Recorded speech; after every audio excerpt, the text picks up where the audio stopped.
आज लोकसभेचा निकाल आणि याच लोकसभेच्या निकालाच्या अनुषंगाने आपल्यासोबत काँग्रेस उमेदवार डॉक्टर अभय पाटील आणि त्यांच्या आई आहेत.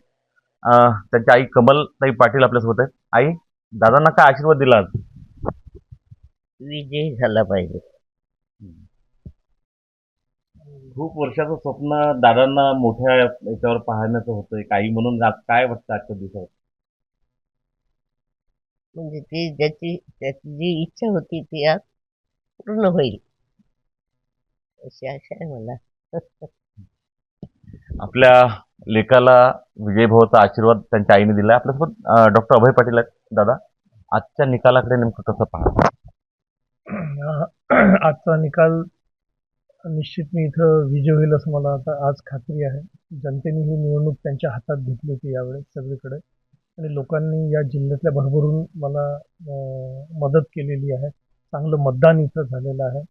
आणि जर इथं ही कलाटणी जर इथं झाली तर या जिल्ह्याच्या विकासासाठी एक नवीन सुरुवात इथं होईल. कारण की मागच्या 25-30 वर्षापासून या शहराच्या विकासाकडे कोणी लक्षच दिलं नाही. फक्त द्वेषाचं राजकारण, व्यक्तिगत राजकारण, घराणेशाहीचं राजकारण याच्यातच हा जिल्हा पूर्ण इतक्या वर्षापासून अडकलेला होता. तर यावेळेस मला वाटते परिवर्तन होईल, आणि त्या परिवर्तनातनं निश्चितच अकोला जिल्ह्याचं काही ना काही कायापालट तरी होईल असं मला वाटतंय.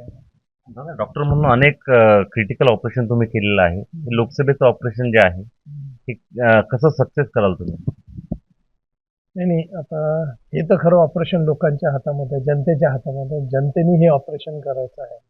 आणि मला वाटतं जनता तितकी सुज्ञ आहे, पूर्ण जिल्ह्यातली हुशार आहेत ते लोक. त्यांना समजतं, त्यांची जाण चांगली आहे, आणि निश्चित ते एक चांगला नेता इथं निवडतील असं मला वाटतं आहे.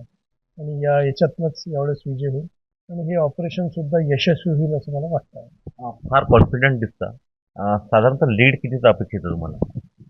मला 80,000पर्यंत लीड राहील असं मला अपेक्षा आहे इथं आता. गुलाल आपणच उधळणार आहोत आणि किमान 80,000च्या फरकानं आपण जे आहे ती लोकसभेची बाजी मारू असा विश्वास डॉक्टर अभय पाटील यांनी व्यक्त केला आहे. उमेश चलवणे, एबीपी माझा. एबीपी माझा, उघडा डोळे बघा नीट.